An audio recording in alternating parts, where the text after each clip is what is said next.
Thank you for plugging into this Family Life News podcast, streaming issues-driven, family-focused news.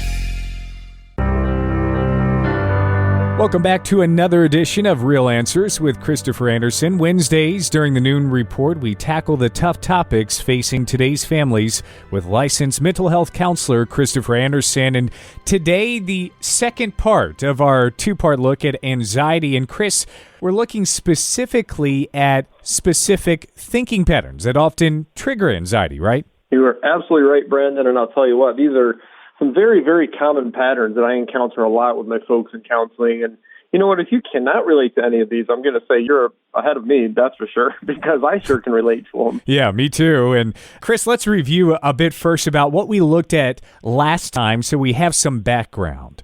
So, Brandon, last time we discussed how anxiety is formed. There's a real small area of the brain called the amygdala, and your brain is divided in half, and you actually have an amygdala on both sides of your brain. And basically, this is the area of the brain that's responsible for the flight or fight response. In other words, when you suddenly find yourself in a situation that's potentially dangerous or otherwise concerning, this area of the brain immediately goes to work to very quickly assess the situation and help you decide very quickly how to respond. So the problem is this area of the brain can also fire up when it really doesn't need to, and it can cause anxiety at levels that are inappropriate for the condition that you might find yourself in. And this brings up a good point that you shared last time, that anxiety actually serves a purpose. It really does. And, this is something that people need to realize, that God wired our brains the way he did for a reason, and this includes the amygdala and the areas of the brain that generate anxiety. I want to distinguish something here. I'm not saying worrying, okay? We know that worrying is sitting there thinking about the potential outcomes, and yes, that generates anxiety, but anxiety in its proper place very much does serve a purpose. So, for example, when you have an exam coming up, or you need to figure out your finances, and you feel a little anxious, well, that anxiety is meant to prompt you to take action. It's meant to prompt you to help take care of the situation. And then after we do that, the anxiety subsides.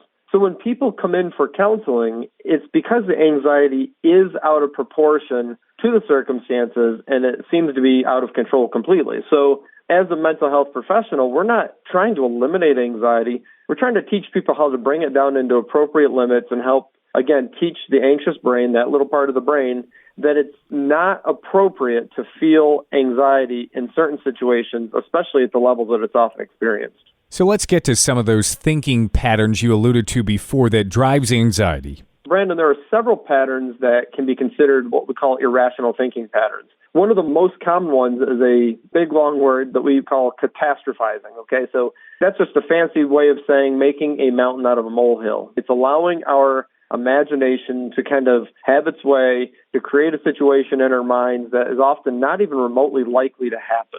Another very common one is overgeneralization. This is where we take one bad experience that we've had and we say that all similar experiences in the future are going to be very bad. In other words, because I have one bad apple in the bushel, they all must be bad. So we do that quite a bit as well. We fail to just evaluate each situation as it comes.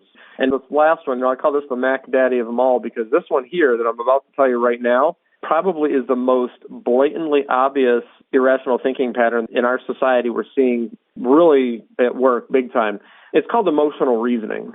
And it basically says that if I feel something, it must be true. And it leaves little room for reason or for healthy evaluation. And then when we end up being held hostage by our emotions, we're misled. So an example that I like to use is if you're in a movie theater and you're watching a scary movie on the screen, okay, your emotions based on what you're seeing are blazing. And I mean, if you're like me and while you're watching a scary movie, you've got your hands over your eyes and you're kind of peeking out through a small space in your fingers. So basically, that movie is so suspenseful. But the reality is, in that theater, you're not in any danger, okay? But your emotions are trying to tell you you are, but you're really not. So in life, a lot of times, we might feel this or feel that, and a lot of times we'll catch ourselves saying words such as, well, I feel like it's that way, or I feel like it should happen. You're in emotional reasoning at that point. So if the evidence of our circumstances and the evidence of the situations we're in don't line up with our feelings, then there's a disconnect there. And we need to figure out, well, where is the evidence is pointing one direction, our emotions are pointing in another direction. So as counselors, we need to try to connect the two because we struggle with that big time as a society. So what can people do if they're struggling with some of these? Well, these are just a few. There's several other ones of irrational thinking patterns and anxiety-evoking thinking patterns. We don't have time to really go through them all here, but what I'd like to do is I'd like to post a handout on the Real Answers page on the Family Life website under the News tab. This handout will list some other ones as well. So if you go on there, access that handout, you can read through all the different types of irrational thinking patterns. And if you feel like you're really struggling with some of them and you need to help get past them, don't hesitate. Contact a counselor or the wonderful folks there at Family Life in the Biblical Counseling Department or other mental health professionals to kind of help you process that anxiety and other mental health concerns that you might have. You've been listening to another edition of Real Answers with Christopher Anderson. It airs Wednesdays during the Noon Report. We tackle the tough topics facing today's families with Christian counselor Christopher Anderson.